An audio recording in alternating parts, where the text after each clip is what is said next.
¿Alguna vez han sentido que hay objetos que no deberían existir? Cosas que cargan con algo más que polvo y años, algo que no se puede limpiar ni explicar. Yo crecí escuchando historias del mercado de La Lagunilla, ese lugar donde lo viejo y lo olvidado encuentran nuevos dueños. Mi abuela siempre decía que ahí se vendían secretos disfrazados de antigüedades y que había cosas que era mejor dejar en paz. Pero como todo morro necio, nunca le hice caso a sus advertencias hasta que investigué la historia del espejo, esa pieza maldita que lleva décadas apareciendo y desapareciendo entre los puestos del mercado, cobrándose vidas como si tuviera hambre propia. Antes de que sigamos, si te gustan estas historias de terror real, suscríbete a Millennium Planet, porque cada semana traemos casos que te van a dejar sin dormir. Y oye, déjame en los comentarios desde dónde nos estás viendo. Me encanta saber que hay raza de todo México y más allá conectada por estas historias.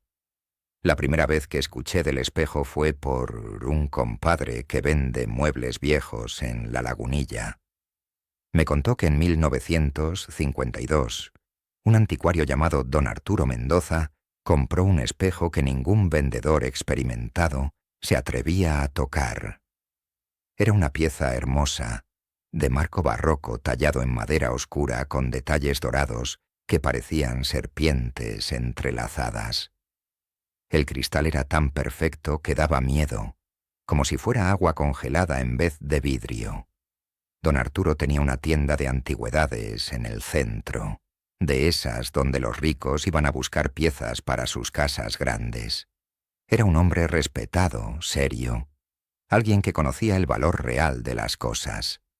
Pero ese día, cuando vio el espejo en el puesto de una viejita que nunca había visto antes en el mercado, algo en él cambió. La vendedora era una mujer pequeña, encorvada, con ojos que parecían haber visto demasiado. Cuando don Arturo preguntó el precio, ella lo miró fijo y le dijo algo que él tomó como superstición de pueblo. Nunca lo mires a medianoche. Nunca estés solo frente a él cuando el reloj marque las 12. Don Arturo se rió. Le pareció un truco para subir el precio. Una historia para hacer el objeto más interesante. Pagó lo que la mujer pedía, que era ridículamente poco para una pieza de esa calidad, y se lo llevó cargando entre dos ayudantes hasta su tienda. Durante las siguientes semanas, varios clientes mostraron interés en el espejo, pero cada vez que don Arturo estaba a punto de venderlo, algo lo detenía. Una sensación extraña en el estómago, una voz en su cabeza que le decía que aún no era tiempo. Comenzó a obsesionarse con la pieza. Pasaba horas mirándola durante el día, limpiándola, estudiando cada detalle del marco. Sus empleados notaron el cambio. Decían que don Arturo hablaba solo frente al espejo, que se quedaba como hipnotizado. Una noche de octubre, don Arturo se quedó solo en la tienda terminando inventario. Eran las 11:30 cuando se dio cuenta de que había perdido la noción del tiempo frente al espejo. La curiosidad que había estado creciendo en él durante semanas se volvió insoportable. Quería saber qué era lo que la vieja bruja le había advertido. Quería probar que todo era pura tontería. Apagó todas las luces, excepto una vela que puso frente al espejo, y esperó. Cuando el reloj de pared marcó las 12, don Arturo se miró en el cristal, y lo que vio le heló la sangre. No era su reflejo normal, era el mismo, pero distinto, más viejo, demacrado, con la ropa sucia y desgarrada, y estaba en un lugar oscuro, rodeado de tierra. Sus manos en el reflejo arañaban desesperadas, la boca abierta en un grito silencioso, los ojos llenos de terror puro. Don Arturo se apartó del espejo temblando, el corazón latiéndole tan fuerte que sentía que se le iba a salir del pecho. Durante días no pudo dormir. La imagen lo perseguía cada vez que cerraba los ojos. Lo que pasó después fue lo que realmente me sacó de onda cuando investigué esta historia. Don Arturo empezó a cambiar. Se volvió paranoico, obsesionado con la idea de ser enterrado vivo.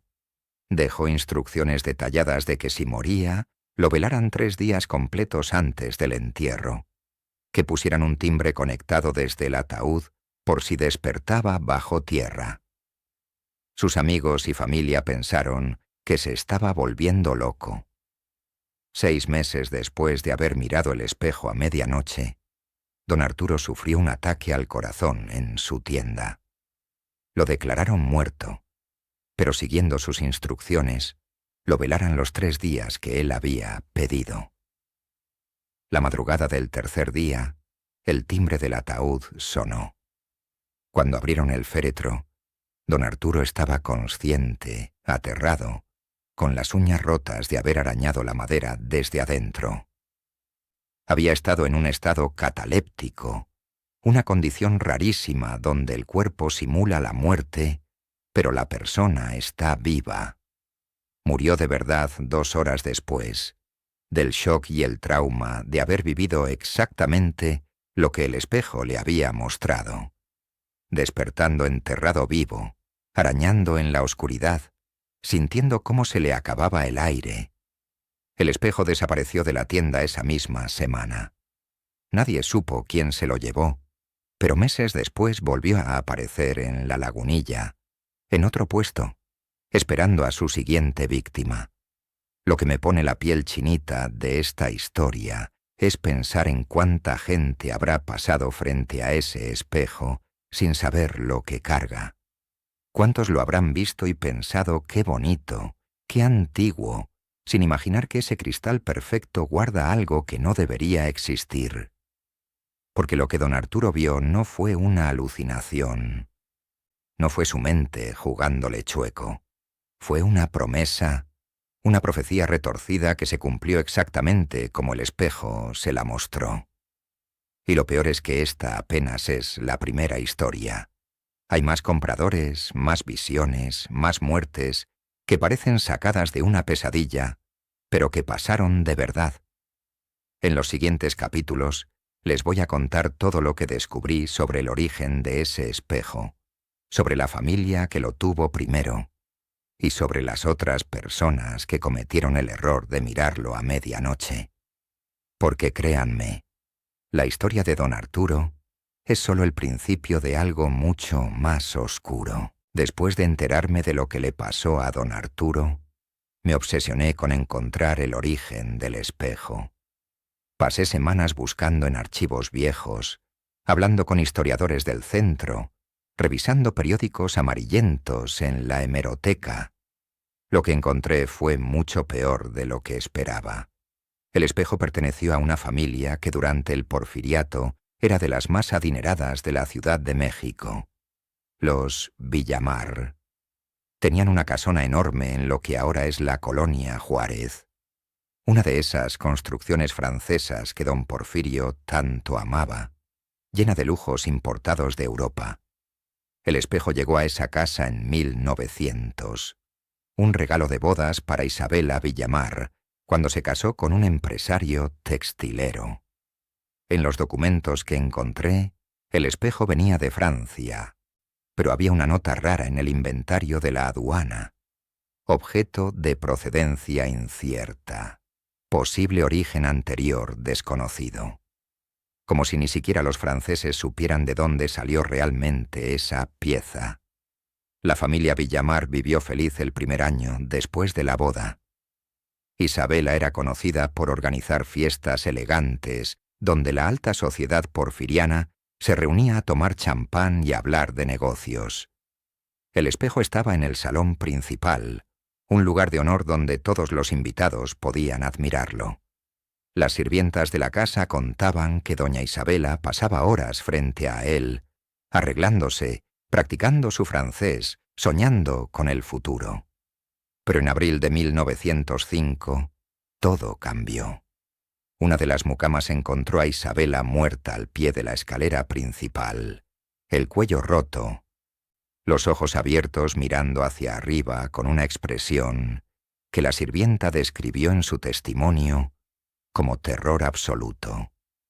Las autoridades dictaminaron que fue un accidente, que Isabela había tropezado bajando las escaleras en la madrugada. Pero había algo que no cuadraba en la escena. Sus zapatos estaban perfectamente puestos. No había señales de que hubiera resbalado. Y varios sirvientes juraron haber escuchado gritos antes de escuchar el golpe del cuerpo cayendo. Gritos de alguien que no estaba gritando por miedo a caer, sino por miedo a algo que había visto. Después de la muerte de Isabela, su esposo, don Rodrigo Villamar, cayó en una depresión profunda. Se encerró en la casona, despidió a casi todo el servicio, dejó de atender sus negocios. Los pocos empleados que quedaron empezaron a notar cosas extrañas. Don Rodrigo hablaba solo frente al espejo del salón. A veces gritaba, a veces lloraba. Decía que veía a su esposa en el reflejo, que ella le hablaba, que le pedía que se reuniera con ella. En agosto de ese mismo año, 1905, don Rodrigo fue encontrado ahorcado en el salón, justo frente al espejo. La silla que usó para colgarse estaba a 1 metro de distancia, como si la hubiera pateado con una fuerza sobrehumana, y en el polvo del piso había marcas, como si alguien o algo lo hubiera arrastrado hasta la posición final. El mayordomo que lo encontró declaró algo escalofriante a las autoridades. Los ojos de don Rodrigo no miraban al frente, miraban hacia abajo, hacia el espejo que habían dejado recargado contra la pared. Y en el reflejo del cristal, el mayordomo juró haber visto, por un segundo, 2 figuras en vez de una. La casona quedó abandonada durante meses, hasta que un sobrino lejano de los Villamar, un joven llamado Sebastián, llegó de Guadalajara para reclamar la herencia. Sebastián era escéptico, no creía en supersticiones ni en fantasmas, y pensó que las historias sobre las muertes eran exageraciones de sirvientes ignorantes. Decidió quedarse en la casona para arreglar los asuntos legales y vender las propiedades. Durante las primeras semanas todo parecía normal, pero Sebastián empezó a tener pesadillas horribles. Soñaba que se ahogaba, que el agua le llenaba los pulmones, que no podía respirar. Despertaba sudando, con la sensación de que algo pesado le oprimía el pecho. Una noche de marzo de 1910, Sebastián decidió quedarse despierto para vencer el miedo. Se sentó en el salón con una botella de coñac, decidido a demostrar que la casa no tenía nada de especial. A medianoche, borracho y necio, se paró frente al espejo y lo retó. Si había algo ahí, que se mostrara. Lo que pasó después lo supe por el testimonio del médico, que examinó su cuerpo. Encontraron a Sebastián muerto la mañana siguiente, ahogado. Pero no había agua en la casa. No había tina llena ni charcos en el piso. El cuerpo estaba en medio del salón, empapado, con algas de río enredadas en el pelo y las manos. Los pulmones llenos de agua lodosa que los análisis determinaron era del río Consulado, a kilómetros de distancia de la casona. No había forma lógica de explicar cómo ese joven había muerto ahogado en agua de río, estando en medio de una sala seca. El médico forense escribió en su reporte algo que me puso los pelos de punta cuando lo leí. El cuerpo presenta signos de sumersión prolongada, pero la rigidez cadavérica indica que la muerte ocurrió hace menos de 6 horas, como si hubiera estado bajo el agua y en tierra al mismo tiempo. Después de esa tercera muerte, la familia Villamar mandó cerrar la casona para siempre. Pero antes de sellarla, los albañiles que tapiaron las puertas contaron que sacaron varios muebles para venderlos, entre ellos el espejo del salón. Lo llevaron directo al mercado de La Lagunilla, donde desapareció entre los puestos de antigüedades. Lo más enfermizo de esta historia es que las 3 muertes fueron diferentes, pero todas cumplieron un patrón. Cada víctima murió exactamente como su mayor miedo, de la forma más retorcida posible. Isabela, que tenía pánico a las alturas desde niña, según encontré en las cartas de su hermana, cayó de las escaleras. Don Rodrigo, que había perdido a su esposa y temía quedarse solo, se ahorcó pensando que se reuniría con ella. Sebastián, que casi se ahoga de niño en un río y nunca volvió a nadar, murió ahogado en medio de una sala seca. El espejo no solo muestra cómo vas a morir, te muestra tu muerte conectada con aquello que más te aterra y luego hace que se cumpla de la manera más imposible y horrible. Cuando descubrí esto, entendí que el espejo no es solo un objeto maldito. Es algo inteligente, algo que estudia a sus víctimas y diseña sus muertes como un depredador que juega con su comida antes de devorarla. Y lo peor es que después de acabar con los Villamar, el espejo apenas estaba empezando su cacería. Todavía faltaban décadas de víctimas por venir. Avancemos varias décadas en esta historia maldita. En 1978, una chava llamada Lucía Ramírez estudiaba Historia del Arte en la UNAM. Era de esas personas que se obsesionaban con su tesis, que pasaban horas en bibliotecas buscando el tema perfecto que nadie más hubiera tocado. Lucía decidió investigar sobre espejos antiguos mexicanos, específicamente aquellos que tenían leyendas o historias macabras asociadas. Sus amigos le decían que estaba loca, que mejor eligiera algo normal como murales o cerámica prehispánica. Pero ella estaba convencida de que había algo fascinante en los objetos cotidianos que la gente convertía en leyenda. Un profesor le mencionó de pasada que en la Lagunilla había un espejo del que se contaban historias raras desde hacía décadas, que aparecía y desaparecía del mercado, y que algunos vendedores viejos se negaban a tocarlo. Para Lucía eso era oro puro para su investigación. Lo que no sabía era que estaba a punto de convertirse en parte de la leyenda que quería estudiar. Lucía fue al mercado un sábado de octubre. Llevaba su libreta, su cámara, lista para documentar todo. Preguntó por el espejo en varios puestos hasta que un vendedor, don Esteban, un señor ya grande que llevaba más de 30 años en la Lagunilla, le señaló hacia el fondo. Ahí estaba, recargado contra una pared llena de marcos viejos y cuadros religiosos descoloridos. Cuando Lucía lo vio, sintió algo raro en el estómago, una mezcla de emoción y algo que no supo identificar en ese momento, pero que después reconocería como miedo instintivo. El espejo seguía siendo hermoso a pesar de los años, el marco barroco intacto, el cristal perfectamente limpio, como si alguien lo puliera todos los días. Don Esteban le contó la leyenda mientras fumaba un cigarro. Nunca lo veas a medianoche, te va a mostrar tu muerte. Lucía anotó todo en su libreta, emocionada, pensando que había encontrado exactamente lo que necesitaba para su tesis. Le preguntó el precio y casi se cae de espaldas cuando don Esteban le dijo que se lo regalaba, que solo quería quitárselo de encima.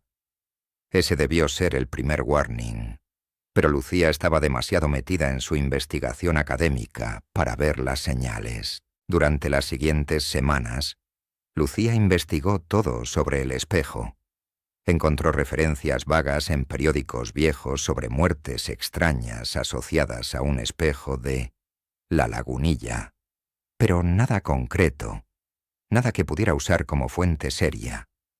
Sus amigas de la carrera iban a su departamento y le decían que el espejo les daba mala espina, que había algo en él que no se sentía bien. Lucía se reía. Les decía que estaban siendo supersticiosas, que era solo un objeto con una buena historia detrás. Pero en el fondo, ella también sentía algo. Por las noches, cuando estaba sola en su departamento escribiendo, sentía como si el espejo la observara aunque estuviera cubierto con una sábana. Escuchaba ruidos raros, como si alguien raspara el cristal desde el otro lado. Empezó a tener insomnio, pesadillas donde se veía a sí misma corriendo en la oscuridad sin poder parar. Una noche, después de una discusión fuerte con su novio, que la dejó devastada emocionalmente, Lucía tomó una decisión estúpida. Decidió que para terminar su tesis necesitaba vivir la experiencia completa. Necesitaba saber qué era lo que el espejo, supuestamente, mostraba. A las 11:30 de la noche quitó la sábana, apagó todas las luces, excepto una vela, y esperó. Cuando el reloj marcó las 12, Lucía se miró en el espejo. Lo que vio fue completamente diferente a lo que don Arturo había visto décadas atrás, pero igual de aterrador. Se vio a sí misma corriendo por una carretera oscura, descalza, con la ropa rasgada. Detrás de ella venían luces de un coche, acercándose cada vez más rápido. En el reflejo, Lucía corría y corría, pero sus piernas no respondían bien, como si estuviera en cámara lenta. El coche la alcanzó y la imagen se cortó justo en el momento del impacto. Lucía se apartó del espejo gritando, temblando tan fuerte que tuvo que sentarse en el piso, porque las piernas no la sostenían. Pasó el resto de la noche despierta, con todas las luces encendidas, tratando de convencerse de que había sido una alucinación, un efecto de la luz de la vela y su imaginación sobrecargada. Pero sabía que no era cierto. Había sentido el terror de esa versión de ella misma en el reflejo. Había sentido el cansancio en las piernas, el dolor en los pies descalzos. Era demasiado real para ser solo su mente jugándole chueco. Lo que pasó después fue una espiral lenta hacia la profecía. Lucía abandonó su tesis sobre el espejo, lo cubrió con varias sábanas y lo metió en un closet que no volvió a abrir. Pero empezó a desarrollar una paranoia extraña con los coches. Cuando caminaba por la calle, sentía que los conductores la miraban raro, que aceleraban cuando pasaban cerca de ella. Dejó de tomar taxis porque sentía que los choferes manejaban peligroso a propósito. Sus amigos notaron el cambio. La veían nerviosa, asustada todo el tiempo. Una noche de febrero de 1979, meses después de haber mirado el espejo, Lucía fue a una fiesta en Coyoacán.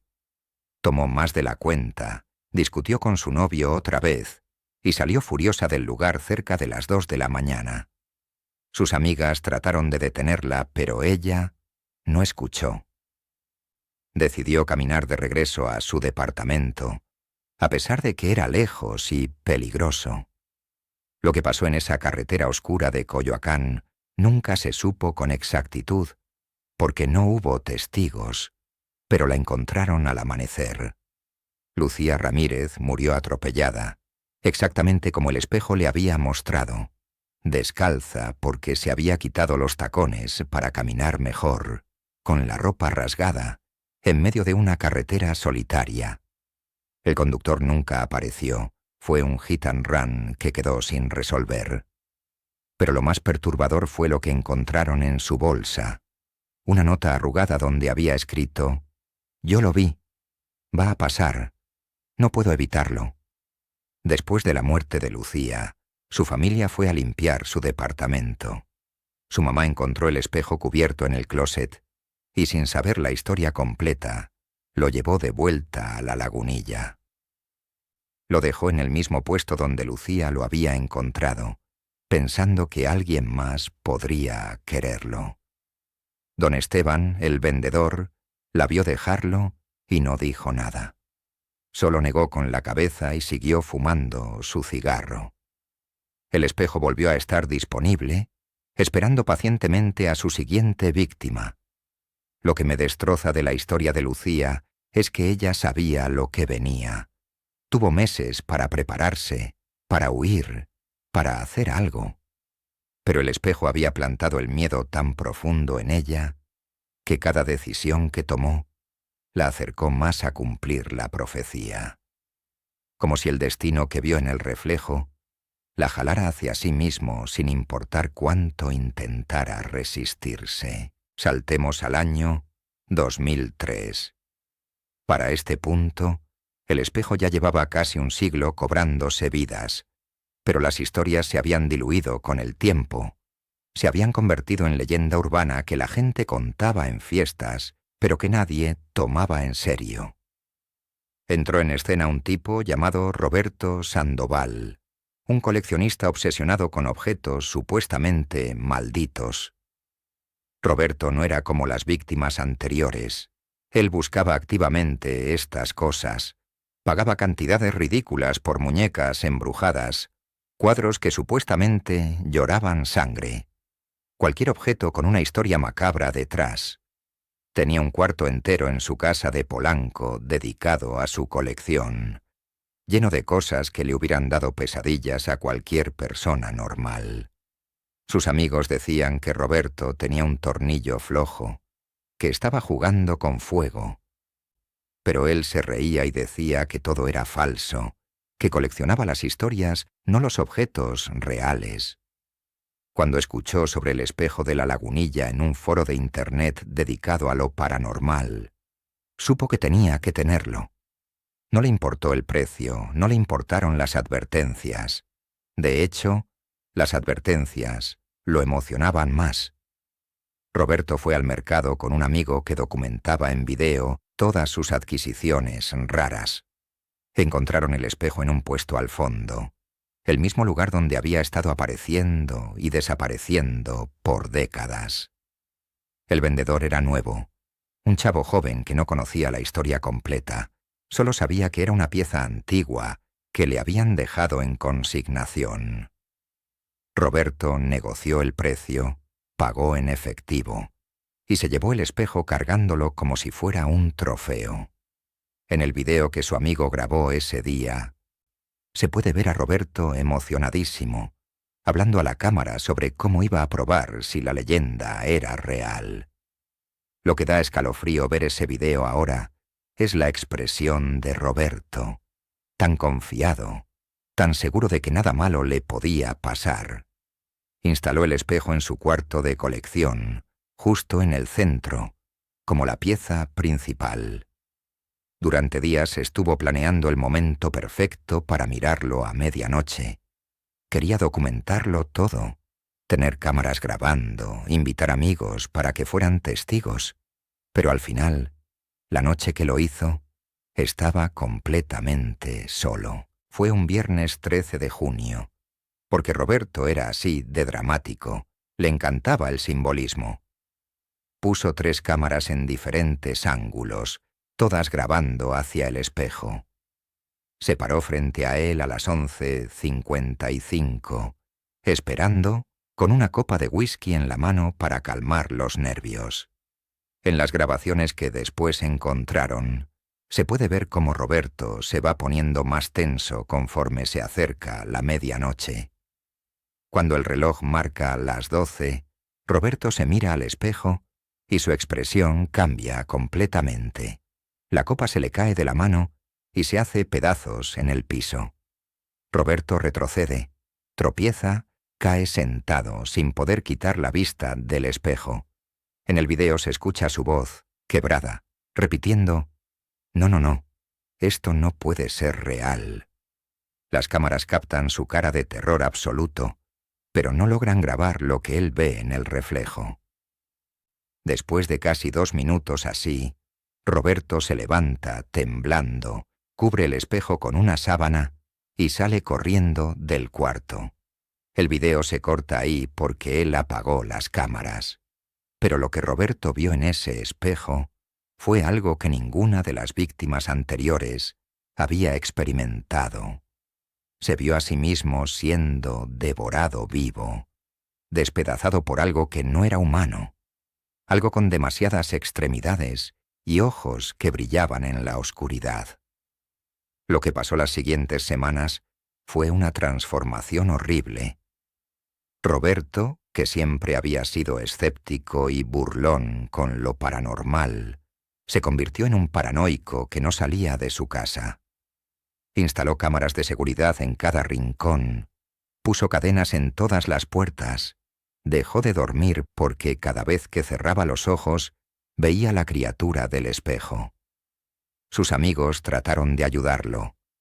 Le dijeron que buscara ayuda psicológica, pero Roberto insistía en que lo que había visto era real, que algo lo estaba cazando. El 30 de agosto de ese mismo año, los vecinos reportaron un olor horrible que salía de la casa de Roberto. Cuando la policía entró, encontraron una escena que los investigadores describieron como la más perturbadora de sus carreras. Roberto estaba en el cuarto de su colección, o lo que quedaba de él. El cuerpo había sido despedazado de una forma que los forenses dijeron que era imposible que fuera autoinfligida, y las heridas no coincidían con ningún arma conocida. Lo más enfermizo era que las cámaras de seguridad no mostraban a nadie entrando o saliendo de la casa. Las grabaciones simplemente se cortaban en ciertos momentos, y cuando volvían, Roberto estaba más herido, como si algo invisible lo estuviera atacando en los espacios en blanco del video. El forense no pudo determinar una causa de muerte coherente. Solo escribió en su reporte trauma masivo por fuente desconocida. Después de la muerte de Roberto, su familia contrató a un grupo de personas para limpiar la casa y deshacerse de todo lo que había en el cuarto de colección. Entre ese grupo estaba un sacerdote, un médium y 2 tipos que se dedicaban a destruir objetos supuestamente malditos. Cuando vieron el espejo, decidieron que era la fuente principal del problema y que debían destruirlo de una vez por todas. Intentaron romperlo con martillos, pero el cristal no se quebraba. Intentaron quemarlo, pero el fuego no le hacía nada. Finalmente, uno de los tipos tuvo la idea de enterrarlo en un terreno baldío en las afueras de la ciudad, lejos de donde alguien pudiera encontrarlo. Cavaron un hoyo profundo, metieron el espejo envuelto en cadenas bendecidas, lo cubrieron con tierra y cemento, pusieron una placa encima que decía no excavar, terreno inestable. Durante años, la gente que conocía la historia del espejo pensó que finalmente se había acabado la maldición, que la pesadilla había terminado. Los foros de Internet donde se hablaba del espejo lo dieron por desaparecido permanentemente. Hubo quien celebró, quien dijo que Roberto había sido el último, que su muerte había cerrado el ciclo de alguna forma retorcida. Pero hay algo que nadie supo durante mucho tiempo. 6 meses después de que enterraran el espejo, hubo una construcción en ese terreno baldío. Una empresa compró el lote para hacer un desarrollo habitacional. Los trabajadores excavaron, removieron tierra, y en algún momento del proceso, alguien encontró algo extraño envuelto en cadenas. Lo sacaron, quitaron las cadenas oxidadas y vieron que era un espejo antiguo en perfecto estado, a pesar de haber estado enterrado. El capataz de la obra pensó que era un objeto valioso y en vez de reportarlo o tirarlo, decidió quedárselo. Pero como no le gustaba tener cosas robadas en su casa, lo llevó al lugar más seguro que conocía para deshacerse de objetos sin levantar sospechas: el mercado de la Lagunilla. Y ahí, en ese mercado que ha sido testigo de casi 100 años de muertes conectadas a ese maldito espejo, la pieza volvió a aparecer entre los puestos de antigüedades, como si nunca se hubiera ido, como si supiera exactamente a dónde tenía que regresar para seguir cazando. Llegamos al final de esta historia, pero la verdad es que no hay un final real cuando hablamos de algo como este espejo. Les he contado sobre don Arturo en los años 50, sobre Lucía en los 70, sobre Roberto en el 2003. 3 personas en diferentes épocas, 3 visiones completamente distintas, 3 muertes que se cumplieron exactamente como el espejo prometió. Pero lo que realmente me quita el sueño no son las muertes que ya pasaron, sino lo que está pasando ahora mismo mientras ustedes escuchan estas palabras, porque ese espejo sigue ahí afuera, sigue esperando, y según lo que pude investigar hace apenas unos meses, alguien más lo compró.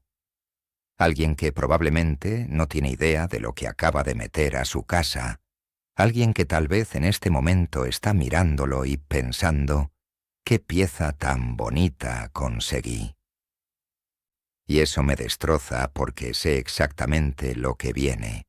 Sé que estamos a punto de tener una cuarta víctima, o una quinta o una sexta.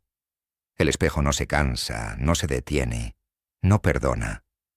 Cuando conectas los puntos de todas estas historias, empiezas a ver un patrón que es mucho más aterrador que las muertes individuales.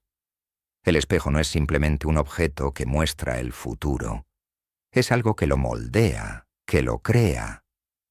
Cada persona que lo mira ve una muerte diferente, porque el espejo lee sus miedos más profundos, sus ansiedades escondidas, sus debilidades secretas, y construye una profecía personalizada diseñada específicamente para destruirlos. Don Arturo temía ser enterrado vivo, y murió exactamente así. Lucía tenía pánico de los accidentes automovilísticos después de perder a un primo en uno, y fue atropellada. Roberto coleccionaba objetos de horror porque en el fondo tenía fascinación y terror de lo sobrenatural, y algo sobrenatural lo despedazó. El espejo no mata al azar, mata con propósito, con intención, como un cazador que estudia a su presa antes de atacar. Y lo más enfermizo es que el espejo planta la semilla del miedo tan profundo que las víctimas mismas caminan hacia su muerte, incapaces de escapar porque cada decisión que toman los acerca más al final que vieron en el reflejo. Intso, hace 3 meses, un contacto que tengo en La Lagunilla me mandó un mensaje que me puso la piel chinita. Me dijo que el espejo apareció otra vez en el mercado y que una pareja joven lo compró hace apenas 2 semanas. Intenté conseguir información sobre ellos, quise advertirles de alguna forma, pero mi contacto no tenía nombres ni dirección, solo sabía que eran de la zona sur de la ciudad. Así que en algún lugar de la Ciudad de México, ahora mismo, ese espejo está en la casa de alguien. Tal vez lo pusieron en su recámara, tal vez en la sala, tal vez ya lo miraron a medianoche sin saber lo que estaban haciendo. Y si ya lo hicieron, entonces ya es tarde, ya vieron su muerte, y ahora solo queda esperar a que la profecía se cumpla de la forma más retorcida y horrible posible. Esta historia no tiene un final feliz, no tiene resolución ni cierre. El espejo sigue ahí, sigue matando, y seguirá haciéndolo probablemente durante siglos más, porque parece que no hay forma de detenerlo. Lo único que podemos hacer es advertir, contar las historias, esperar que alguien escuche y decida no comprarlo la próxima vez que aparezca en el mercado. Lo que me quita el sueño no es solo el horror de las muertes que ya pasaron, es saber que van a seguir pasando, que en 10 años voy a estar investigando otra muerte conectada al espejo, y en 20 años otra más, y así hasta que alguien encuentre una forma real de destruirlo o encerrarlo para siempre. Pero hasta ese día, el espejo va a seguir cumpliendo su propósito macabro, mostrándole a la gente cómo van a morir y asegurándose de que esa muerte se cumpla sin importar qué. A veces me pregunto si el espejo es consciente, si disfruta de alguna forma retorcida el miedo que genera, o si simplemente es un objeto maldito siguiendo un programa que alguien o algo puso en él hace siglos. La verdad es que no importa. El resultado es el mismo. gente muerta de las formas más horribles imaginables, familias destrozadas, vidas arruinadas por un pedazo de cristal y madera que se niega a desaparecer.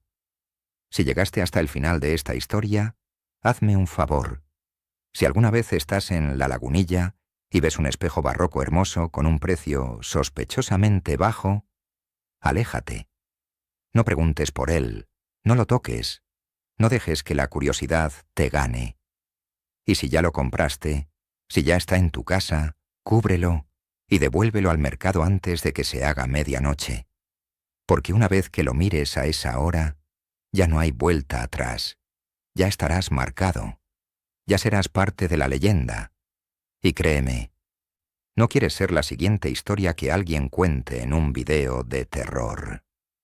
Si te gustó esta investigación, suscríbete a Millennium Planet porque seguimos buscando historias como esta, casos reales que te hacen cuestionar todo lo que creías sobre la realidad.